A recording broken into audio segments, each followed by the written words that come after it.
তৃণমূল বিধায়ক সবিত্র মিত্র ঘনিষ্ঠ তৃণমূল কর্মীকে ধারালো অস্ত্র নিয়ে তাড়া করে কুপিয়ে খুন। জমি সংক্রান্ত বিবাদের জেরেই ধারালো অস্ত্র দিয়ে কুপিয়ে খুন। ঘটনাটি ঘটেছে মালদার ইংরেজবাজার থানার লক্ষ্মীপুর এলাকায়। ঘটনায় দুজনকে আটক করেছে পুলিশ। মৃতদেহ ময়নাতদন্তের জন্য মেডিকেলে পাঠিয়ে ঘটনার তদন্ত শুরু করেছে পুলিশ। জানা গেছে মৃতের নাম আবুল কালাম আজাদ, বাড়ি মানিকচক, গোপালপুর শান্তিমোড় কালীতলা এলাকায়।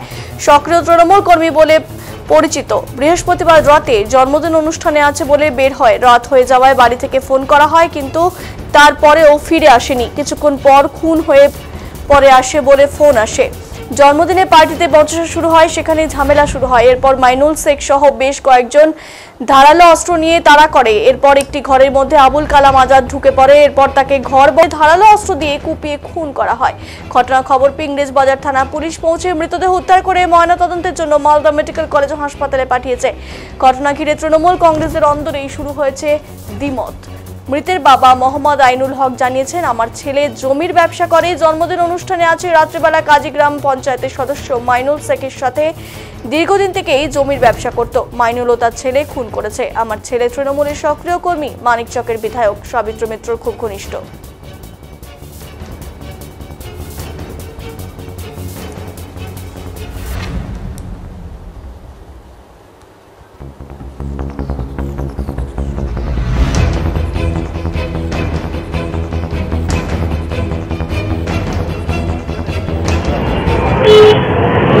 ল্যান্ডের ব্যবসা করে। ল্যান্ডের ব্যবসা করতে করতে মাইনুলের সঙ্গে জানি না কি গন্ডগোল আছে, আমি বলতে পারবো না সেরকম। যখন রাত্রে শুনলাম, রাত 11:30টায় আমি ফোন করলাম, তো বলছে কি আমি একটা তো নিমন্ত্রণ বাড়িতে এসেছি জন্মদিন উপলক্ষে, সঙ্গে কে আছে তোর? তো বলছে আমার অমুক বন্ধু আছে, জুলফিকার আছে, দিলু আছে, এই দুজনের নাম বললো। তা আমি ওকে বললাম যে রাত্রি করিস না, চলে আয়, রাত্রি অনেক হয়ে গেল। তো বলছে আমার সঙ্গে লোক আছে, আমি চলে আসছি, একটু ইয়েতে আছি, নিমন্ত্রণে আছি। এর মধ্যেই যখন মোটামুটি 12টা নাগাদ, 12:15 কি 12টা নাগাদ, তখন আমার একটা পোতার কাছে ফোন গেল যে মাইনুল দল বললে আক্রমণ করে দেয় ওর উপরে। মাইনুলের ছেলে আর মাইনুল আক্রমণ করে দেয়, ওকে মেরে ফেলে দিল।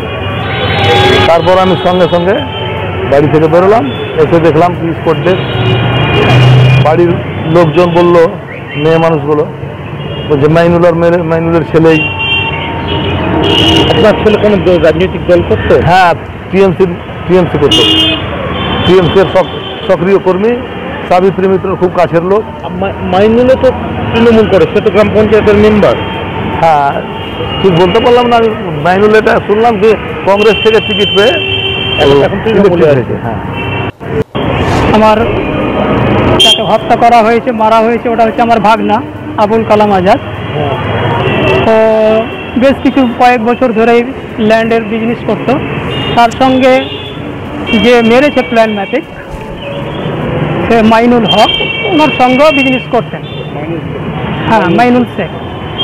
যাই হোক, অনেকদিন ধরে ওরা একসঙ্গে বিজনেস করেছে। মধ্যখানে আবার ওদের মধ্যে ছুটাছুটি হয়ে যায়, ও আলাদা বিজনেস করে, ও আলাদা বিজনেস করে। আবুল কালাম আজাদ ও আপনার মিল্কি শান্তিমোড় থেকে এসে এখানে মাইনুল শেখের এরিয়াতে বিজনেস করে, ল্যান্ড কিনে বিক্রি করে। সেটা মাইনুল হক হয়তো নিজেকে মানিয়ে নিতে পারেনি যে আমার এরিয়াতে এসে ও বিজনেস করবে, আমি সেটা করে দিতে পারি না, এক্সেট্রা আরও হয়তো অনেক কিছু হতে পারে। সেই হিসেবে ওকে আজকে গত রাত্রে প্ল্যান মাফিক তাকে ডাকা হয়েছিল। কার দ্বারাই ডাকা হয়েছে সেটা বলতে পারবো না। তো এসেছিল জন্মদিন উপলক্ষে, তাকে ডাকা হয়েছিল। জন্মদিন পালন করতে এসে ঘরে বসেছিল, হঠাৎ করে মাইনুল হক এবং তার ছেলে মাইনুল শেখ এবং তার ছেলে এবং তার আনুষঙ্গিক দলবল নিয়ে হঠাৎ করে চড়াও হয়ে ঘরে আবদ্ধ করে ঘর লাগিয়ে তাকে ওখানে নির্মমভাবে তাকে কুপিয়ে হত্যা করা হয়। এই মাইনুল শেখ কোনো দল করে, কোনো রাজনৈতিক দল করে? মাইনুল শেখের ব্যাপারে অতটা বলতে পারবো না, কোন দল করছে বর্তমানে জানি না। আর আমার ভাগনা আবুল কালাম আজাদ একজন টিএমসির তৃণমূলের একজন এখন সক্রিয় মানে কর্মী আর কি। অভিযোগ করেননি?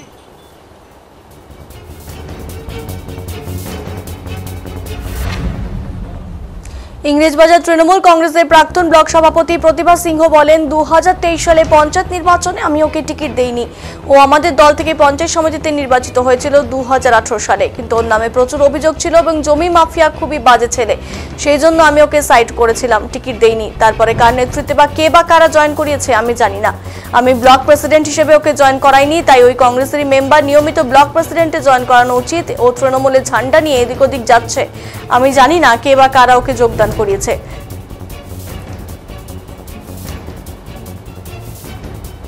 আমি যখন 2023-এ ভোট করি ওকে আমি টিকিট দিইনি। ও আমাদের দল থেকে পঞ্চায়েত সমিতি নির্বাচিত হয়েছিল 2018-তে, কিন্তু ওর নামে অনেক কমপ্লেন ছিল এবং ও জমির মাফিয়া, ও খুবই বাজে ছেলে, ওই জন্য আমি ওকে সাইড করেছিলাম, টিকিট দিইনি।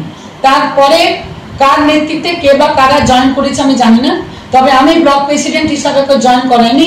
আমি জানি ও কংগ্রেসেরই মেম্বার, ও তৃণমূলের মেম্বার নয়। মাইনুর শেখ ও কংগ্রেস থেকে জিতেছে, ওকে কিন্তু ব্লক প্রেসিডেন্টের নিয়মে জয়েন করানো দরকার, কিন্তু আমি ওকে জয়েনিং করাইনি। ও তৃণমূলের ঝান্ডা নিয়ে এদিক ওদিক যাচ্ছে, আমি জানি না কে বা কারা ওকে জয়েন করিয়েছে, কিন্তু আমি জানি ও কংগ্রেসের মেম্বার, ও কংগ্রেসেই আছে। না না, ও তো কোনো নেই, ও যে জিতেছে টাকার বিনিময়ে জিতেছে, ওর সেরকম সাংগঠনিক পাওয়ার কিচ্ছু নেই। ও একদমই মোস্ট থার্ড ক্লাস ছেলে, সংগঠন করার ক্ষমতা ওর নেই। আমি তো ব্লক প্রেসিডেন্ট, নিয়মে তো ব্লক প্রেসিডেন্ট জয়েন করাবে। আমার কাছে অনেকে বলেছিল, আমি বলেছিলাম না, এরকম সমিতিকে আমি জয়েন করাবো না। কে বা কারা জয়েন করেছে এ ব্যাপারে আমি কিছু বলতে পারবো না। মানে একটা ঘটনা আমার ব্লকে ঘটেছে। এখানে ওই অভিযোগ করেননি? অভিযোগ তো করা আছে, কমপ্লেনটা কই? জেলা তৃণমূল কংগ্রেসের সভাপতি আব্দুর রহিম বক্সি বলেন, আমরা স্থানীয়ভাবে খবর নিয়েছি আমাদের লক্ষ্মীপুরে যে খুন হয়েছে মহিলা সংক্রান্ত বিষয়ে এই খুন হয়েছে। প্রসঙ্গে দলে কোনো বিষয় নেই, এই ঘটনার সময় দলের কেউ জড়িত আছে কিনা পুলিশ সেটা তদন্ত করবে। আমি পুলিশ প্রশাসনের কাছে আবেদন করব, তদন্ত করুন, দৃষ্টান্তমূলক শাস্তির ব্যবস্থা করুন।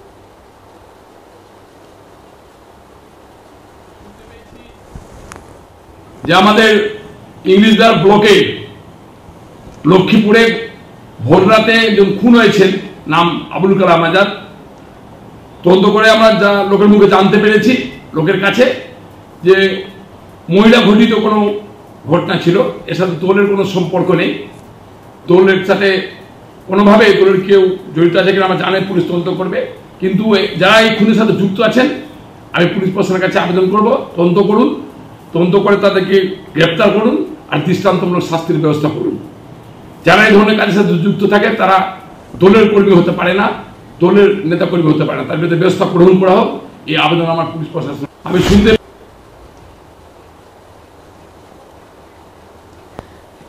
দক্ষিণ মালদা জেলা বিজেপির সাধারণ সম্পাদক অম্লান ভাদুরী বলেন, তৃণমূলের নেতা কর্মীরা এই ধরনের লেনদেনের সঙ্গে যুক্ত হয়ে পড়েছে, আর সেই কারণেই এই খুনের ঘটনা ঘটেছে। তৃণমূল দলটা সমস্ত জায়গায় এরা ক্রিমিনাল, মাটির দালাল, সমস্তকে নিজেদের দলে নিয়েছে।